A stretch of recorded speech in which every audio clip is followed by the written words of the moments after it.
Hi, everyone. Good morning. Good afternoon. I have a few items to pass along at the top, and then I'd be happy to take your questions. So first, on Sunday, Deputy Secretary of Defense Dr. Kathleen Hicks departs on travel to Alaska to visit Eielson Air Force Base, Fort Wainwright, and Joint Base Elmendorf-Richardson. At each installation, the Deputy Secretary will hold roundtables with service members to discuss quality of life issues, access to mental health care, and suicide prevention efforts.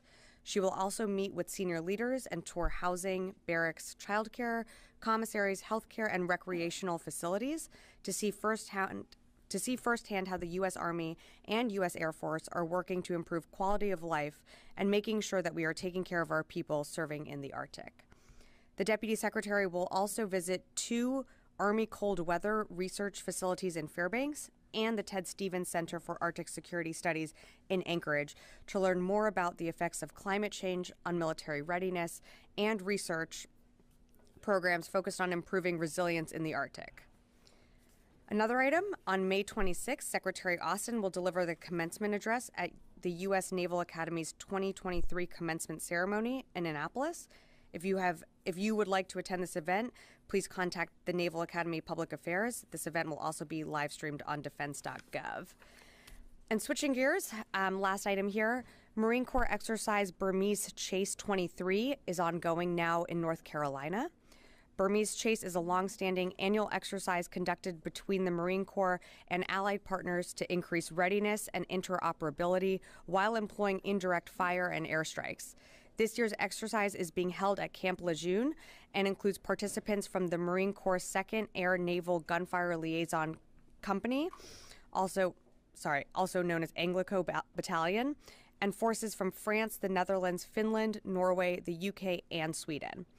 There will be a media day on May 24th, so if you're interested, please contact Marine Corps Public Affairs for additional details. And with that, I'd be happy to take your questions. I don't see we have AP here today, so yeah, go ahead. Thank you.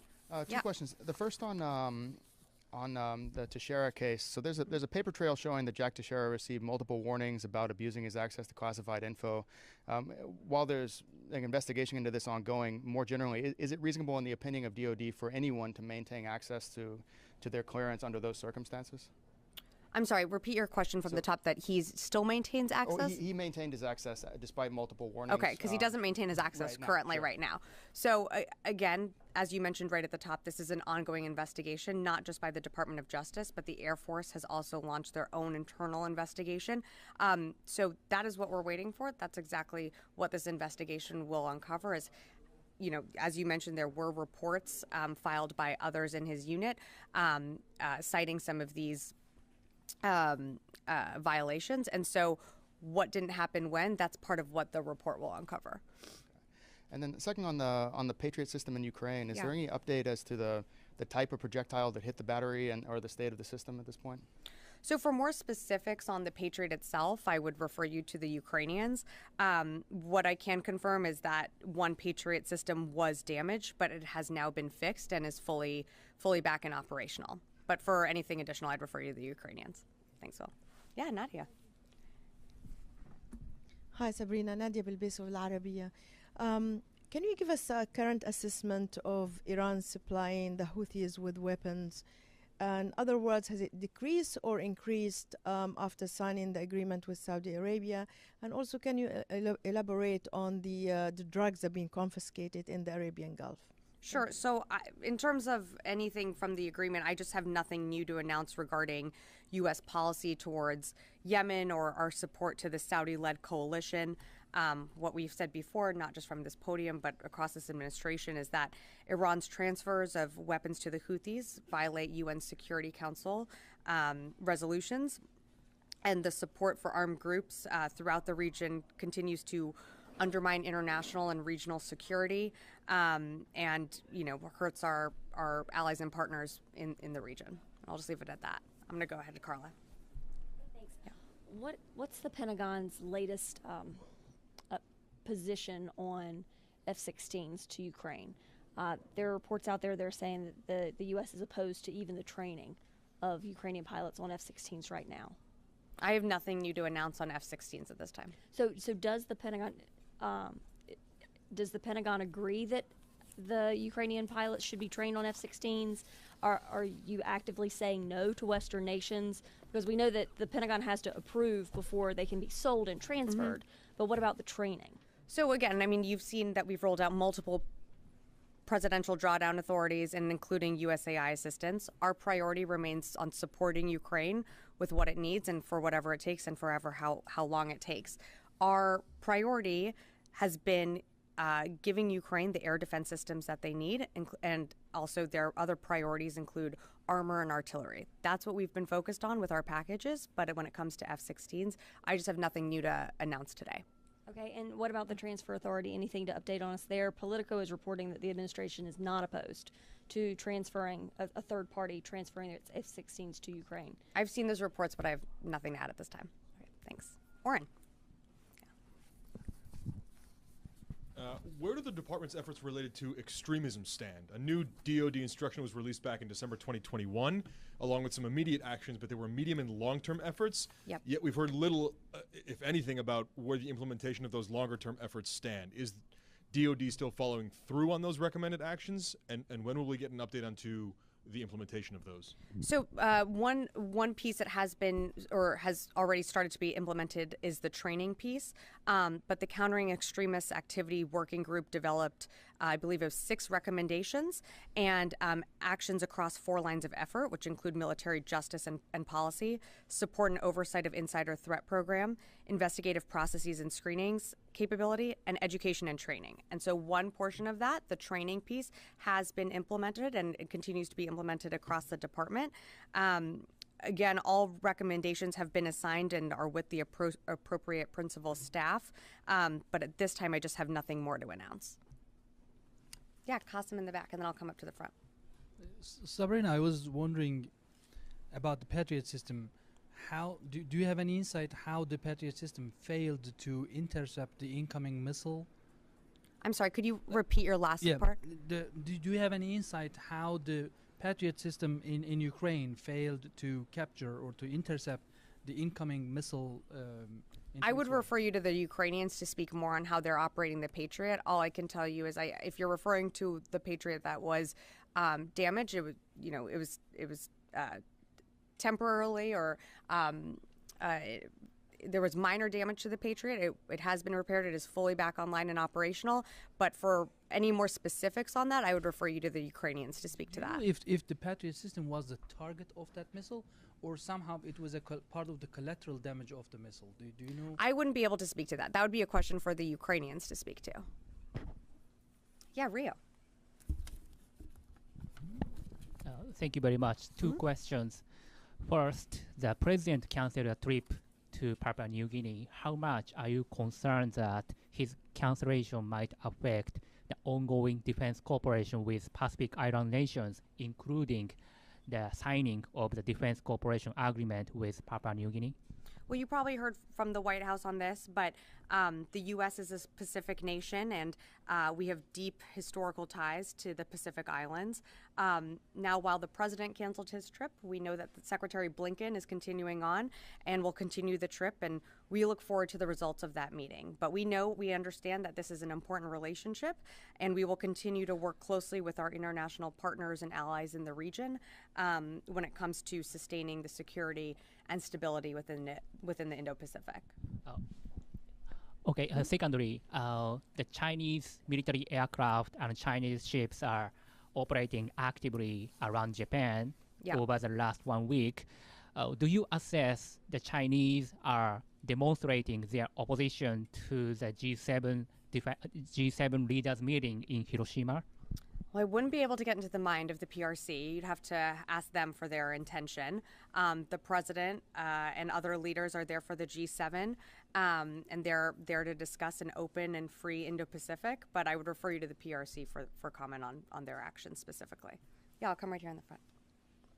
Thanks, Sabrina. Constantine with military.com. Yeah, nice to see you. Thank you. Just to follow up on Oren's question, are you able to talk a little bit more about the extremism training that you say has now been implemented across the department? I would have to get back to you a little bit more on the specifics of that training, so I'm happy to take that question and get back to you. Thank you. No problem. What about right here in the front? Yeah. Thank you. Have any contracts been awarded yet for the commercial satellite imagery services that were part of this latest USAI package for Ukraine? The USAI that was rolled out just 2 weeks ago. Yeah. The most recent. Yes, I believe. I don't know. I'm sorry. I don't know that any contracts have been awarded. Only that we have announced that we plan to contract. But in terms of actual contracts that have been awarded, we'll keep you updated on that. But I don't have an announcement on that. Okay. You don't have any timeline for when you expect that? I don't. Not at this time. Yeah. Over there in the back, green shirt. Thanks for taking my question. Are there any DoD Do you mind policy? speaking up a little bit? I'm sorry. Are there any DoD policy changes that have been made regarding the handling of or access to classified information in the wake of the leaks? Well, pretty immediately we did, and I think a few of us have spoken to this. When the leaks first came to light, one of the things that we did was immediately cull down our email distro lists and updated those to make sure that there were active participants on that list, but also to make sure that the people who needed access to that information had that it was the right person part of those lists. We've also taken steps to limit printing capabilities. We've started to re-educate people on what it means to work in a classified space and handle classified information. For example, every time I open my computer right now, I get a notice that says you are in a classified space and therefore you should abide by handling this information in the way that you've been trained to. So yes, there have been immediate steps. One of the benefits that we have is that there is an ongoing investigation with the DOJ and also the Air Force. So as the investigation continues and we get those results, of course, we could make more adjustments, and that's sort of what leads to better practices in the future. Great. Yep, in the hat. Thank you. What is the status of the Army's investigation into last month's Apache collision in Alaska, and will the Deputy Secretary's visit to Alaska involve any discussion or inspection on the issue? I'd have to refer you to the Army on more specifics on that. I just don't have any update on the collision itself or where the investigation stands. And in terms of what the Deputy Secretary will be seeing, I'll let her team speak to that. I'm sure that will be part of the conversation among many other things that she'll be going up there to discuss. To follow up on that, sure. Senator Gillibrand has requested that the DoD commit to a review of fatal rotary wing aircraft training incidents in at least over the last year, of which there's been at least 3 in the last 5 months. Is the department considering doing that? I just don't have an update for you at this time on that. Yeah, right here.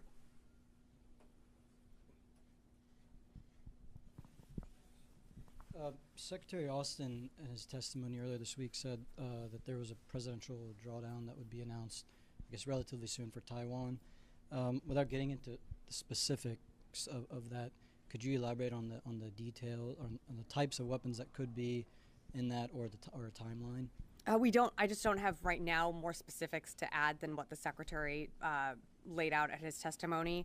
As he mentioned that a package will be coming soon, and this is part of our long-standing obligations that we have to Taiwan. But in terms of what's going to be included in the package, I just don't have anything to preview right now. And just secondly, could you update us on the status of the investigation into the drone strike that targeted a U.S. convoy in Iraq? I guess it was a little over a month ago now.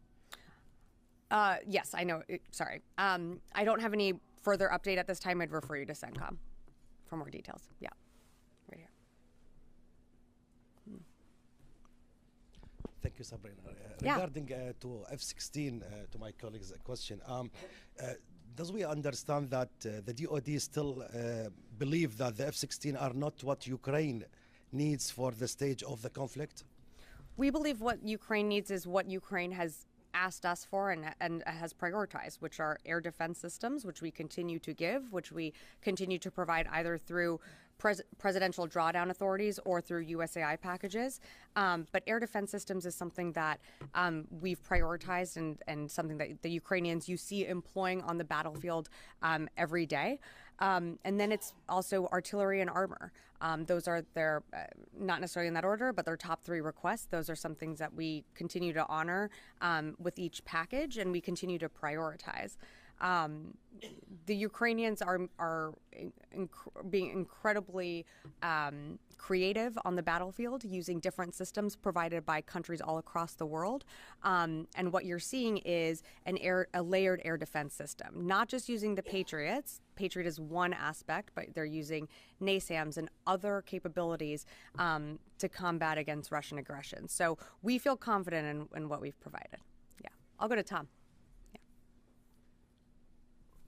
Thanks, Sabrina. Good afternoon. Afternoon. I have a couple very quick follow-ups to questions already asked during this briefing. One, in the repair of the Patriot system, to the best of your knowledge, did U.S. help remotely? You know how we talked about sometimes the U.S. would provide maintenance and stuff, suggestions. Do you know if the U.S. was able to provide assistance to repair the Patriot remotely? We have been able to provide assistance in the past with different capabilities. That's something that we've offered in training, and I believe the United States did provide some assistance when it came to the repair of the Patriot. And on the follow-up on the extremist questions that have been asked, two subset questions quickly. One is that in the ensuing investigation, if there is one, of possible superiors who may have known of the alleged actions by Teixeira, it wouldn't be a DOJ investigation, right? That would be either Air Force or DOD. I'm sorry, can you repeat the question Certainly. exactly? The investigation of Teixeira is the DOJ and Air Force. We know that. But in subsequent investigations, to find those adjustments that you referred to earlier in the briefing, would that be a DOD investigation as to why those in the Air Force did not properly respond to comments by Teixeira's co-workers that this was happening? Would that be purely a DOD or Air Force investigation, or would that be also DOJ? I think you might be parsing it a bit too much and trying to... Okay, well then maybe I'm not understanding the question properly, but I'll try. So both investigations are running in tandem with each other, but they're separate. Each investigation will have its own findings that the department will be able to use to inform better practices going forward. So for instance... Oh, you answered it. You just did. Thank you. Okay. So they're in tandem. In other words, the Air Force investigation Correct. is by itself. It's not working with the DOJ. That's correct. Okay, thank you. And then the final one is, in the adjustments that are going on in regards to classified information, there are 3 active duty Marines who were charged in regards to January 6th activities on Capitol Hill, one of which had a hearing yesterday, Wednesday. All 3 of those are involved in intelligence collections and are still on active duty doing intelligence collections. Would this be some area, stepping aside from these 3 Marines, on a broadly speaking, would this be one of the adjustment areas that would be looked upon, that people who are charged with incidents like January 6th or still have access to intelligence who are linked to the extremism? It certainly could be something that we look into, but again, everyone is innocent until proven guilty. This is a case that's going through the court. I'm going to just finish right here. So again, this is a case that's going through the courts. I'm not going to comment on an ongoing litigation, but we will take any piece from the investigation, both either the Air Force or what is happening at DOJ, to inform our best practices moving forward when it comes to handling classified documents or accessing classified systems. Great. Yeah, Mike. One sec. Hold on, Mike. Yeah.